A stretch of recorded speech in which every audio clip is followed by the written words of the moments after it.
All right, so today I went and caught an early screening of Pressure. This stars Andrew Scott and Brendan Fraser. If I'm being honest, this isn't really the kind of movie I would typically run out to go and see in theaters. There are a few exceptions, but I don't generally love war movies. It's just not really my thing. But I saw a trailer for this in theaters and it looked pretty good. Like everyone else, I love Brendan Fraser. It being Memorial Day, I found myself needing to kind of kill a couple hours. I saw there was an early fan screening for Pressure, and the screening times just happened to match up with the same time slot I needed to kind of waste some time at. So I figured, why not? For me, one of the biggest perks of having AMC A list is going out to see movies you otherwise maybe wouldn't have. And there's nothing better than when you go and see those movies and they kind of surprise you and turn out better than you would have expected. And that's definitely the case here with Pressure. Now, I do think the marketing for this movie has been a little misleading. All the trailers and posters and everything I've seen really kind of feature Brendan Fraser's role as Dwight Eisenhower in this movie. And while he does definitely play a prominent role in this movie, he isn't the lead. This movie really focuses on Andrew Scott's character, James Stagg, a meteorologist. This movie focuses on the 72 hours leading up to D-Day during World War II, and it follows Andrew Scott's James Stagg as the lead meteorologist who's been tasked with kind of forecasting the weather for D-Day. I really appreciated the different perspective that this movie offers. It shows a side of the battle from the perspective of the scientists, specifically the meteorologists, and they really kind of highlight how this big battle and this military operation kind of hinges on the weather and hinges on this group of meteorologists in predicting the weather to know whether or not they should invade. This kind of leads me to my second point of why I think the marketing for this movie have been a little bit deceptive.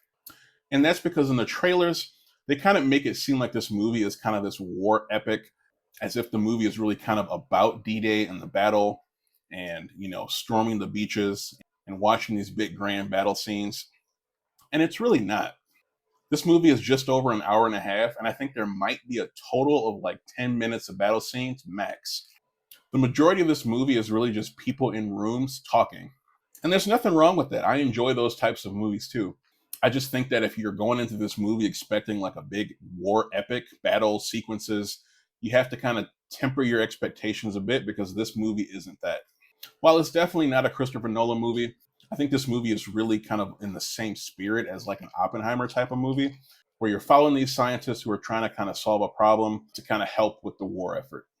This movie really kind of has an ensemble cast. Everyone does a really great job. Brendan Fraser, I think, will be kind of the standout character, as I think he was intended to be. But I don't think Andrew Scott should be slept on.